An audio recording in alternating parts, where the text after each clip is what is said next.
एक व्यक्ति अकेले नहीं चलेगा, वो उस व्यक्ति के पीछे पूरा देश चलाता है। उस व्यक्ति का नाम था महात्मा गांधी। हम इसी कांग्रेस देश से जिस कांग्रेस ने देश को आजादी दिलाई थी, और आज हमारे देश को कहीं ना कहीं नरेंद्र मोदी की नीतियां गुलामियों की तरफ ले जा रही है। तो उसी गुलामियों से बचने के लिए हम आजाद में हो गए। इसलिए मेरा चैलेंज है नरेंद्र मोदी जी, आपको, आपकी सरकार को, कि आपने हमारे गब्बर शेरों को जेल में डाला था बनियान के चक्कर में, तो आप भोपाल से अबे रामबग बनियान में खड़ा है और क्या किया हमें जेल में। हम भी देखें आपकी जेल कितनी बड़ी।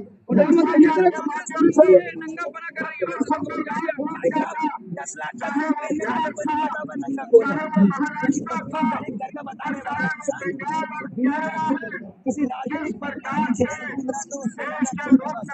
इस देश का युवा आज कपड़े में है, लेकिन देश का प्रधानमंत्री चश्मा का सूट पहना हुआ है। प्रधानमंत्री इसको बदनाम करो। एआई समिट में बदनामी किसने करी? एआई समिट में बदनामी हुई है चाइना के कुत्ते द्वारा।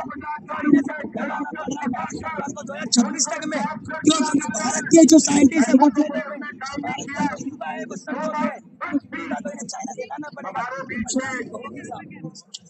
लेकिन जिस हिसाब से अभी का माहौल है, मोदी जी का गुरु कहा जाता है उनको, जो उनके कुछ पले हुए अंधभक्त से बुरी कहते हैं। इसके अलावा मैंने कभी नहीं सुना इंटरनेशनल मीडिया में इतनी बदनामी हो रही है, हम खुले तौर पे कह रहे हैं तो मेरे पास कुछ ऐसी चीजें हैं जिसके डर के मारे मोदी जी नहीं करेंगे जो मैं कहूंगा। ये बयान आपको कहीं ना कहीं बज रहा मोदी जी डंगा बज रहा है। लोग पहली बार ऐसा चौकट देख रहे हैं, क्यों नहीं बजेगा डंगा। इस देश में पहली बार ऐसा प्रधानमंत्री आया है जो खुद को इतिहास का हिस्सा बनाने के लिए हमारे देश के इतिहास के धरोहर को तोड़कर रेनोवेट करके अपना नाम देश का नाम देश का धरोहर बना रहे और ऐसा अगर देश का नाम ऊंचा हो रहा है तो उन्हीं की सरकार इसकी आबादी को रास्ता क्यों दे रही है? उन्हीं की सरकार में आज सबसे ज्यादा बेरोजगारी क्यों है? उन्हीं की सरकार में आज किसान फांसी क्यों लगा रहा है? उन्हीं की सरकार में महिलाओं का बलात्कार क्यों है? सबसे ज्यादा बलात्कार अगर किसी पार्टी में अगर वो भारतीय जनता पार्टी है, क्या इसलिए देश का नाम रोशन हो रहा है? आजादी दिलाई, और आज हमारे देश को कहीं ना कहीं नरेंद्र मोदी की नीतियां गुलामियों की तरफ ले जा रही है। तो उसी गुलामियों से बचने के लिए हम आजाद में हो गए। इसलिए मेरा चैलेंज है नरेंद्र मोदी जी, आपको, आपकी सरकार को, कि आपने हमारे गब्बर शेरों को जेल में डाला था बनियान के चक्कर में, तो आप भोपाल से अबे रामबग बनियान में खड़ा है और क्या किया हमें जेल में। हम भी देखें आपकी जेल कितनी बड़ी।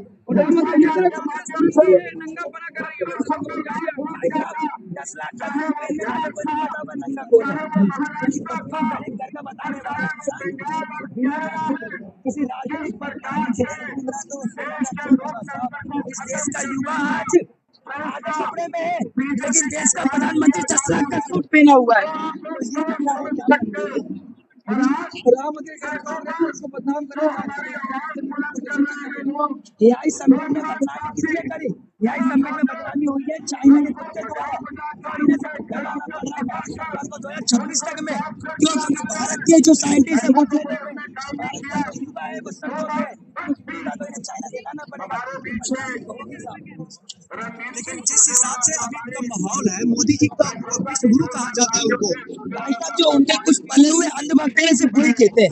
इसके अलावा मैंने कभी नहीं सुना इंटरनेशनल मीडिया में इतनी बदनामी हो रही है, हम खुले तौर पे कह रहे हैं तो मेरे पास कुछ ऐसी चीजें हैं जिसके डर के मारे मोदी जी नहीं करेंगे जो मैं कहूंगा। ये बयान आपको कहीं ना कहीं बज रहा मोदी जी डंगा बज रहा है। लोग पहली बार ऐसा चौकट देख रहे हैं, क्यों नहीं बजेगा डंगा।